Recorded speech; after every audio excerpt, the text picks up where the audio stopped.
Mke wa Pilato, wakili wa Yesu katikati ya zahama. Tunaelewa sana habari za Esther kama karibu yatakufanana, aliyetoa muhanga maisha yake kwa ajili ya Wayahudi, lakini anafanya hivyo kwa sababu ya ajenda ambayo Mungu aliweka ndani ya taifa lile. Anaifanya kwa ajili ya wokovu. Aliona huu ni wakati na akasimama kumkabili mfalme wakati hana ratiba ya kuonana naye. Huyo ni Esther aliyegharimu maisha yake kwa ajili ya mpango wa ukombozi kwa taifa la Yuda. Lakini wakati vinakaribiana kufanana, yule alikuwa ni Mwisraeli, lakini mkewe Pilato si Mwisraeli.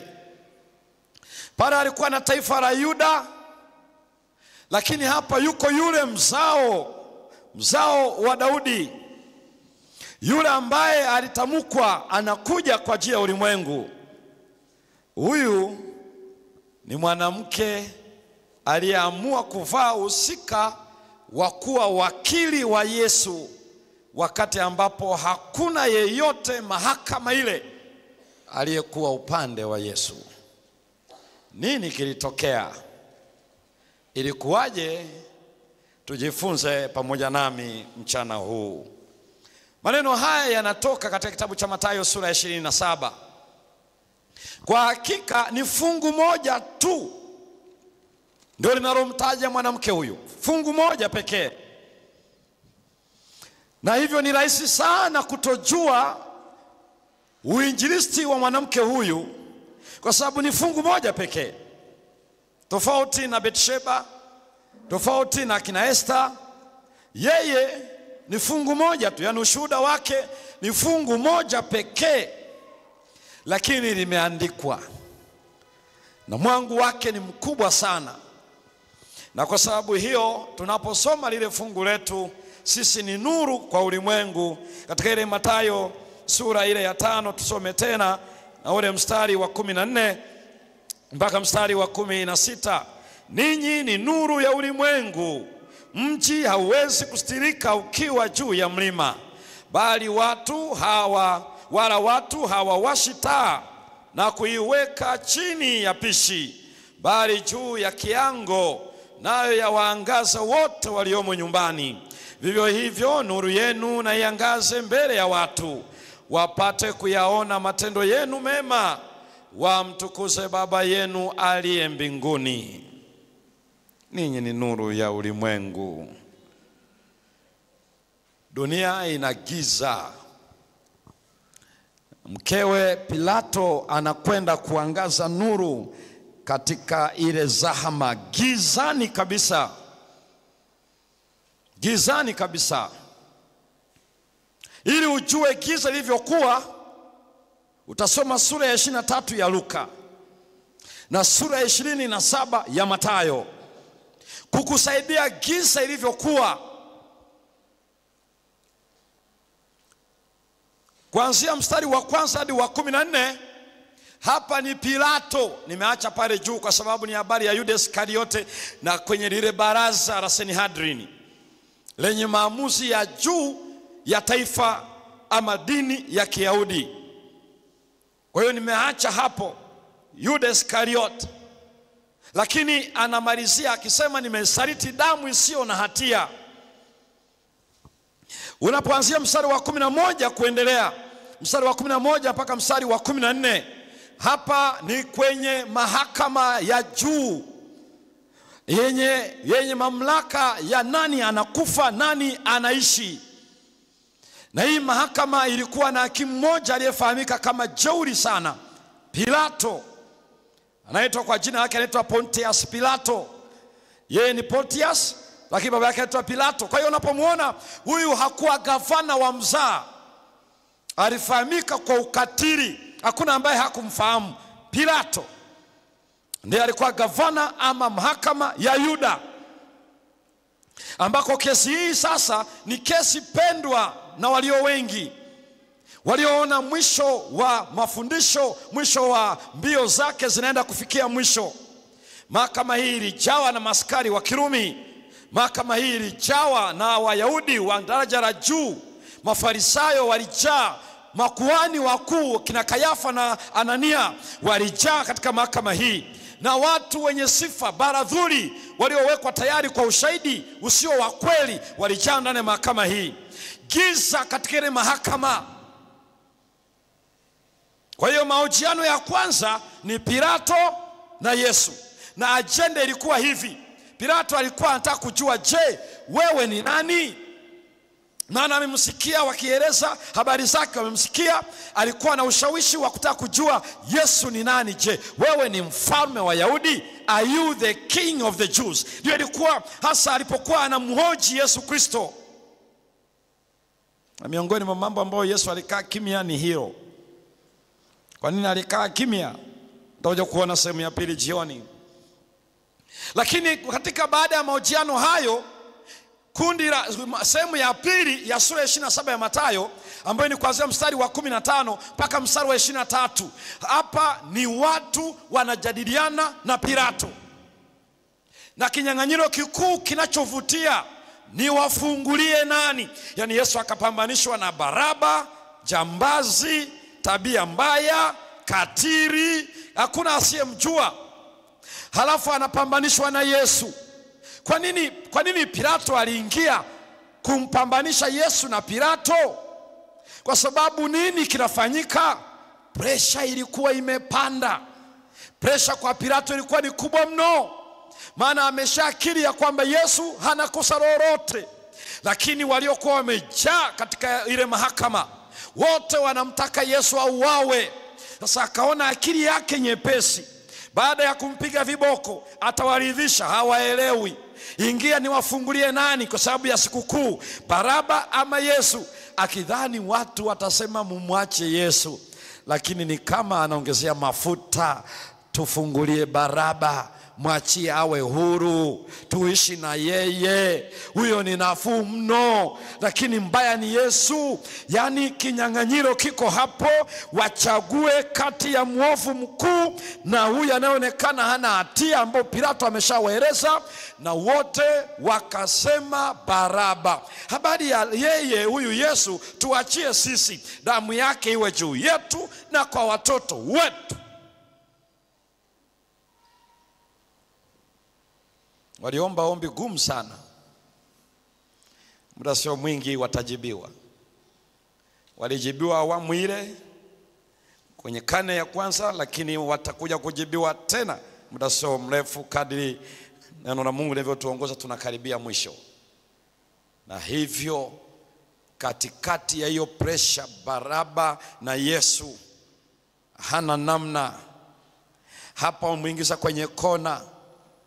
Usipomshughulikia Yesu, wewe huna rafiki na Kaisari, kwa sababu Kaisari ndio alikuwa kiongozi wa dunia, na huyu Pilato amewekwa na Kaisari, mamlaka ya Kaisari. Kwa nini? Kwa sababu anajidai yeye ni mfalme. Ndio maana mahojiano ya Pilato na Yesu yalikuwa ni habari ya ufalme.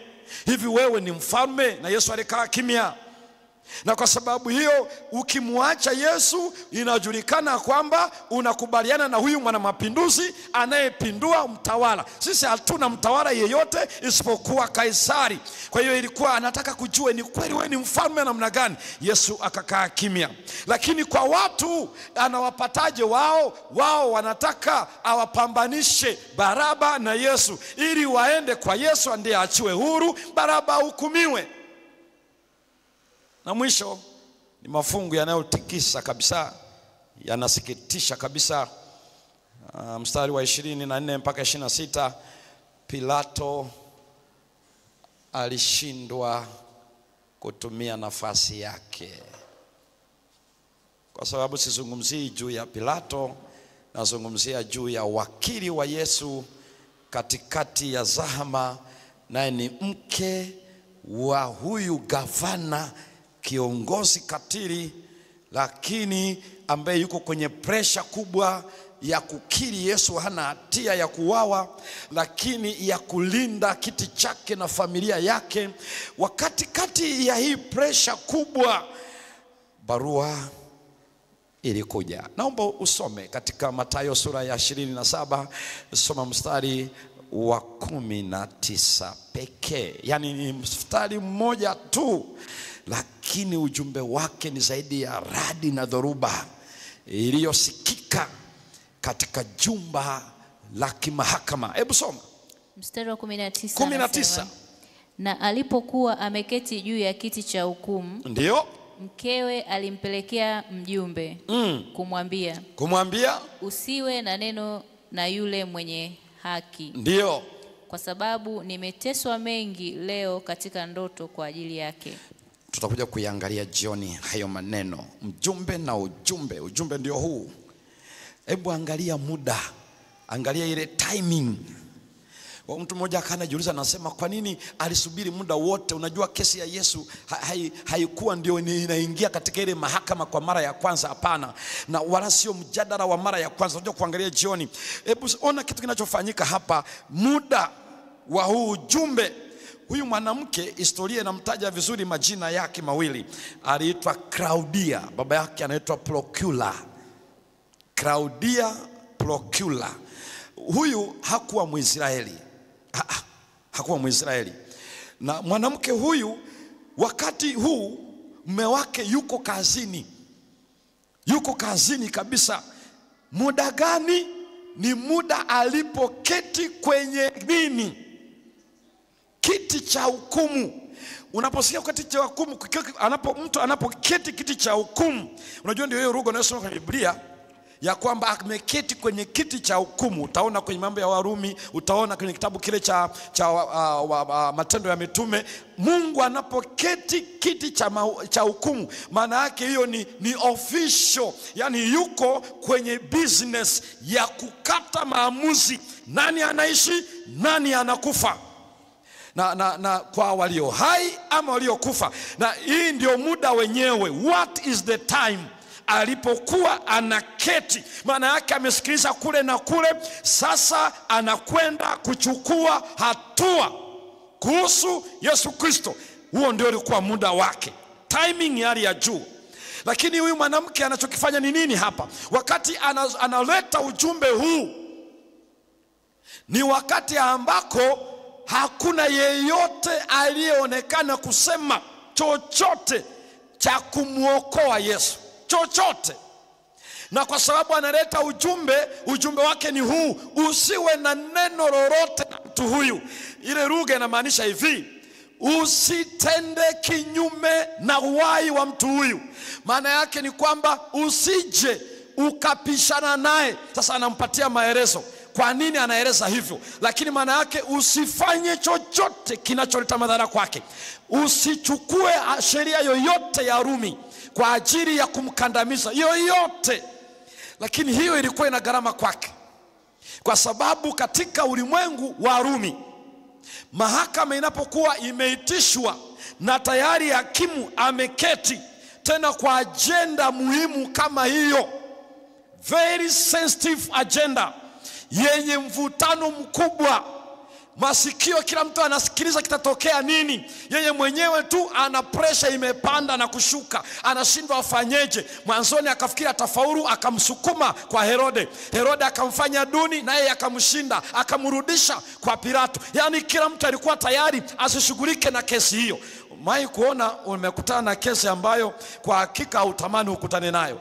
Unahitajika ufanye maamuzi, lakini unajua gharama ya maamuzi hayo kwa huyu ama kwa huyu kuhusiana na wewe. Lakini yeye hapa anafanya gharama ya maamuzi kwa taifa la Yuda, lakini na maisha yake ya sasa. Anafanya nini ndani ya kipindi hicho, wakati ambako hakuna hata wanafunzi wake? Hakuna. Tena Biblia inasema, yani aliposhtaki watu wakamshika wakamleta, wengine hata wakiwa njiani walimfuata kwa mbali. Yule aliyekuwa amesogea karibu ni Petro, ambaye naye aliishia kumkana. Yani hapa yuko Yesu, yuko Pilato, Sanhedrin imejaa, maaskari wamejaa, hana wakili, hana mtetezi, na wote wanaozungumza ni kipindi wanataka wamalize wote. Ni ndani ya kipindi hicho ndipo maazimio yanakwenda kufanyika. Ujumbe ukafika mezani. Ujumbe huu ulikuwa ni hatari kwa Klaudia. Katika karne ya kwanza, nafikiri hata mpaka sasa hivi, walipokuwa wakitaka kufanya maamuzi, sio tu kwa Yesu Kristo kama tulivyoona sasa, lakini kwa mara popote pale, hapakuruhusiwa mtu yeyote kuingilia kati, anybody to interrupt. Na yeyote anayeingilia kati ile kazi isifanyike, gharama yake ilikuwa ni kubwa. Jaribu hata leo uende mahakamani, inapofikia hatua kama hiyo, kwanza hata simu umeambiwa zima na chochote kile kafanyika, kwa sababu pale ni mahakamani. Ukikiuka tu usije ukasema sikuwa najua sheria. Usifikiri wameanza hapa, zimekuwepo nyingi, zimenukuliwa kutoka kwa Warumi. Na kwa sababu hiyo kitendo cha huyu mwanamke kuinterrupt, ameketi kwenye kiti cha hukumu, ilikuwa inagharimu maisha yake. Kwa hiyo kitendo hiki kilikuwa kinamwambia mayafuatayo: moja, unagharimu maisha yako; mbili, unagharimu ndoa yako. Ni mke wa Pilato huyu.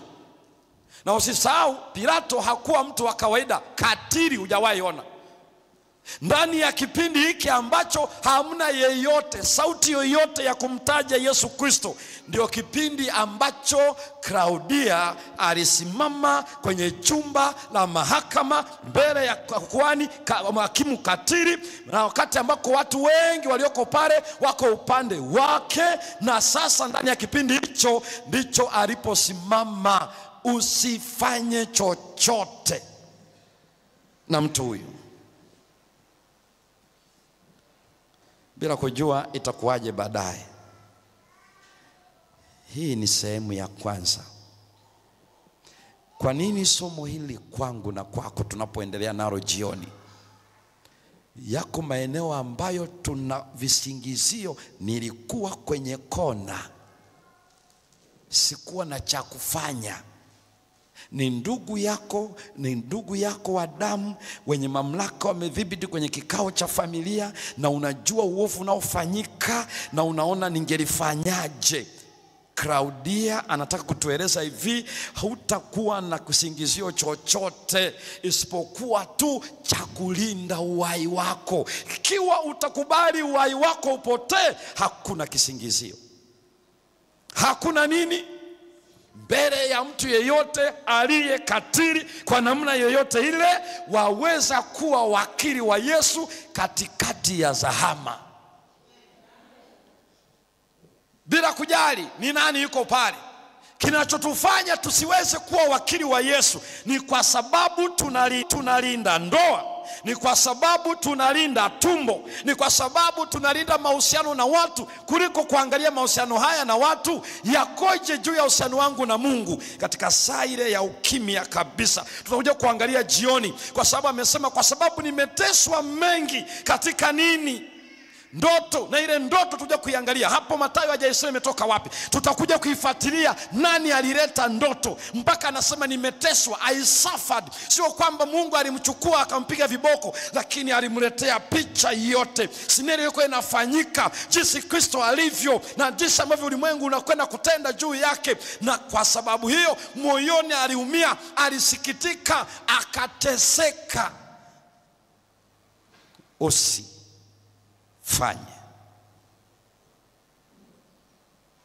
hiyo, usifanye. Ilidai damu yake, ilidai ndoa kuharibika. Damu na ndoa. Tunapoitwa kufikia ulimwengu wangu katika saa kama hii, wakati Esther pekee ndio anaweza kumfikia mfalme kinyume na sheria ya Wamedi na Waajemi isiyobadilika, ni wakati kama huo ni Klaudia anaweza kumfikia hakimu, lakini ni mume wake, kwa gharama ya damu yake, kwa gharama ya kuharibika kwa ndoa, kuufikia ulimwengu wangu. Kila mwanamke, bila kujali mume wake ni nani katika serikali, katika dunia hii, ni nani katika aina yoyote ya uelewa, bila kujali kule yeye ni mwanamke tu, wengine hao wote ni ndugu wa mume, sijui ni nani, unaona kabisa kesi inayotengenezwa inakwenda kuharibu. Yesu Kristo ataweka hicho kwa mwanamke yoyote ikiwa atakubali kupoteza nafsi yake. Hatajwi sana yule mama. Ndio niwaambie, aliufikia ulimwengu wake na anasubiri Yesu aje mara ya pili. Hatajwi sana. Ni hilo fungu moja pekee, na ni Mathayo tu ndio ameandika. Kwa wakati wa hofu, wakati kila mtu akumkubali Kristo, mama yule alisimama mahakamani kwa kupeleka mjumbe mwenye ujumbe, usi. Bila kujali baada ya hapo nini kitaendelea. Tafakari maneno hayo kwa gharama ya uhai wako, uhai wangu na ndoa yako. Na Mungu atubariki kwa jina la Yesu. Amina.